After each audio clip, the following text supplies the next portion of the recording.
Hey everybody, what is going on? I hope you guys are all doing well, and welcome to another tutorial video. In this video, I'm going to be explaining to you guys how you can create sequences on HubSpot, so let's get right into it.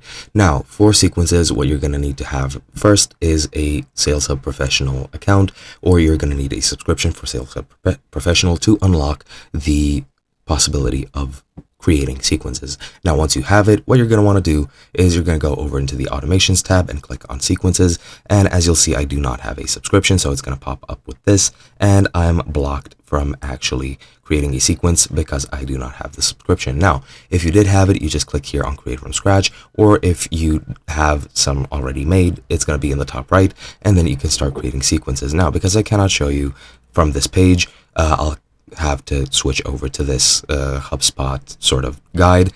And what you're going to want to do is, as I mentioned, navigate to where you want. Then in the top right, click create sequence. You can select start from scratch or select a template, and then click create a sequence once you select your preferred method. And in the editor, you can click the pencil icon and enter a name for the sequence. Now, to add steps to the sequence, you're going to click the plus icon and then select any of these here steps, which is either an automated email, manual email task, call task, general task, email task, and connection request task.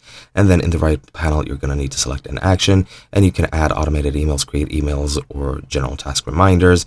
And then that is pretty much it. Once you select what you want, you're going to have to enter all the data that you need to set everything up. And once everything is set up, that is going to be pretty much it. And your sequences will work as intended. And that is basically it. Hope you guys enjoyed, and I'll be seeing you guys in another video.